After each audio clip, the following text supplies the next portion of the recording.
It's been 1 year since the RMT started the largest bout of industrial action since 1989. And you know what that means? It's also been 1 year of RMT General Secretary Mick Lynch owning the airwaves. Given the anniversary, Lynch appeared on Nick Ferrari's LBC show to take questions from the public. He updated listeners on where things stand with the government, and as you guessed it, things stand nowhere because the government hasn't been engaging with the RMT or the railway companies for several months now. And when asked why, Lynch gave a pretty damning explanation for why he thinks the government have been refusing to come to the negotiating table. The Railway Secretary has said in the Commons, on the record, that it would have been far cheaper to settle the dispute than fight it. So this dispute isn't about the railways, it's about everything else but the railways. And Matt and everybody else is suffering as a result of that because they want to make an exemplar of the RMT and ASLEF, that they can drive out terms and conditions and they can drive out good wages. What's wrong with good wages in good jobs? I don't understand this, that because some people are paid low in supermarkets, working on 0 hours contracts, everybody else has to be reduced to that level of penury in some cases. It's a race to the bottom. What we'd like to do is lift all the boats. We'd like everyone to enjoy good terms and conditions and good salaries. So Mick's basically saying there that the government could settle this dispute, but they're choosing not to, simply to make a point of punishing workers taking strike action, which they are fully within their rights to do. But Lynch's frustrations were not limited to just the Conservative Party. He also had this to say in response to a question on Labour Party leader Keir Starmer's approach not only to this dispute, but to working class politics more broadly. Are you satisfied with the support you're getting from Keir Starmer's Labour Party, or do you think it's time for a new left-wing party to form around Jeremy Corbyn and other Labour lefties who have been purged from the party? Are you a Labour lefty, Mr. Lynch? I'm not in the Labour Party. I haven't been since... Are you a lefty, Mr. Lynch? I suppose I'm on the left in public life in Britain. I'm not ashamed of that. I am a socialist. Do we need a new left-wing party? Are you getting enough support from Sir Keir? Yeah, I'll deal with it. I don't think we are getting enough support from Keir, and I've said that many times. I think he could be a bit more assertive, not just for us, but for all those working people that are struggling. Working people in general could have a bit more support. And he could be in practical terms, what do you mean? Out on picket lines? What do you mean in practical terms? I don't mind if he's on picket lines or not. It's not going to change this dispute, but I think he should be saying what his vision is. Now, he has said some things that we support. The New Deal for workers will rebalance. The P&O dispute showed how imbalanced employment law is in this country. Just remind you that was when they unilaterally sacked hundreds of people. 800 of our members, actually, and got round of RMT members at P&O, and got round that because of the weakness of the employment law, and they've done nothing to change that. Now, there is a New Deal for workers that he's got on statute books. He's going to repeal some of these poor anti-union laws, and importantly, make individual rights for workers available from day one. Now, we support that. We've got to make sure he does it, and we will push. I don't think a new left party is viable or desirable. I don't think Jeremy Corbyn wants that. Jeremy Corbyn wants to remain in the Labour Party, and we support him on that. I think he should allow to be. The Labour Party's got to show it's a broad church. It's always the phrase used. There are some socialist people of the left stripe, and there are some centre people, and there are some, reformist, traditional right-wingers in the Labour Party. There should be space for all of them, and they should be able to come up with a rainbow coalition in that party that brings people to their flag. And I hope that happens at the next election, because this government must go. I think even Conservative people think that now. This government is staggering along on an empty tank that has got no ideas and no legislation in the stocks. He also faced a couple of the typical hardball questions. Why are you inconveniencing the public? Aren't you all champagne socialists, etc.? But this question, which was actually from an RMT member, I found Lynch's answer to this particularly interesting. Email comes in from someone who says that they're a member of the union. This person is called Rachel. Will you ask Mick Lynch, I've been losing money during these 12 months of strike. How much has he lost? Mick Lynch.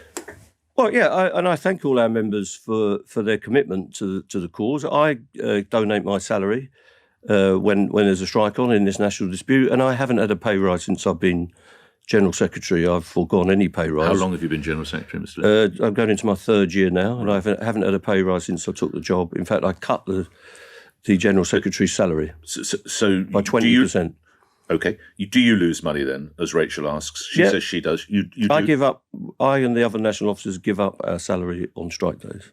One thing that you'll notice that the press always do is they always try and portray, union representatives to be like these champagne socialists, even the fact that they use the term union bosses or union barons, it's loaded language to basically act as if the interests of union representatives who are A, people who have worked or work in the industry that they are represented, and B, are elected, that they are somehow, the real elite or, the real people who are enjoying fat bonuses and big salaries at the expense of everyone else. Of course, that's projection 101.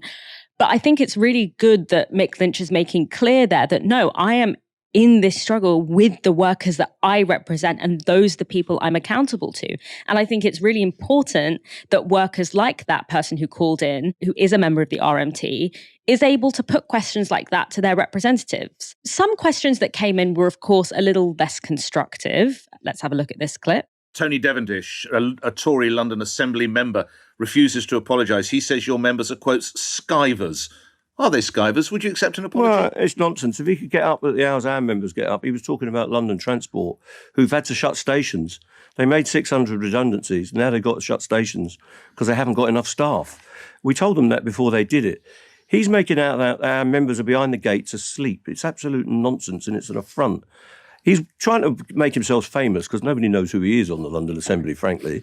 So the only bit of coverage he gets is by tweeting on the RMT Twitter page. So that's right. Got him his 5 seconds of fame. Right. But I think he should be consigned to anonymity where he belongs because he's got no idea. If he had to get up at 2:00 in the morning and open up Charing Cross Station to let you in a bit later, he'd see how hard it is. 5 seconds of fame. Mick didn't even give him his 15 minutes. He doesn't even get that. Also, I just have this image of like Tory councillors like sitting in their pants at 2 p.m. on a weekday, tweeting, stuff at the RMT for being skivers, and it's pretty gross. I also just love it when he gets that shady look in his eyes, that twinkle. Obviously, Mick Lynch has been one of the few in the media to speak truth to power amidst the crushing cost of living crisis. And unlike many others we see in the media, his legitimacy doesn't come from hobnobbing with the powerful. It comes from being the elected representative of over 40,000 workers and taking his cues from them. My guy must have some industrial aircon because he is cool as a cucumber. I mean, that's the joy of watching Mick Lynch, right? He's just unflappable. And I think there are a few reasons for this, some of which you've already pointed out. One is that unlike our unelected prime minister, Mick has a massive mandate. 96% of RMT members voted for the most recent round of strike action. So he knows he's sitting on an absolute sea of support. I think the other thing is that he lives his principles, unlike Rishi Sunak, who sips from his £200 water bottle whilst telling the rest of us that we have to tighten our belts. Mick is actually, as you say, in the struggle. He's cutting his own wages. He's forfeiting his own pay on strike days. But the third, and I think, perhaps most basic reason that he is so unflappable in front of all of these Nick Ferraris and various kind of media pundits is that he's not one of them. He's not there waiting to be let into the halls of power. He left school at 16. He became an engineer. Now he's the head of the RMT. He's not speaking to Nick Ferrari. He's speaking past Nick Ferrari to the millions of people in Britain who support him. And I think it's actually really interesting to think about how resilient support for the RMT has been. Nick Ferrari points out kind of rightly that support has waned and has been eroded over the course of the extremely lengthy train dispute. And that is part of the government's aim in dragging out this dispute for so long, despite how costly and how counterproductive it is on an economic level. But on the other hand, 32% of the British public still support the strikes, despite them having gone on since now time immemorial. This is despite an enormous campaign of demonization targeted almost exclusively at Mick Lynch. And the reason for that, of course, is that the other sectors taking industrial action, doctors, nurses, ambulance workers, are much harder for the government to undermine than the rail workers, because these are the people we clapped for during COVID, right? But there's a reason that some of our audience might, but I'm presuming many of our audience won't know the name of the General Secretary of the Royal College of Nurses, Pat Cullen. There's a reason for that. because she hasn't been in a Tory smear campaign displayed in front of a grimacing Keir Starmer, because she hasn't been described as a union baron, as a national disgrace. And, the fact that 32% of the British public still cares very deeply about the success of the rail strikes is actually an enormous achievement on Mick Lynch's part. And I think, he's not going to be undermined by an establishment that he doesn't want to join.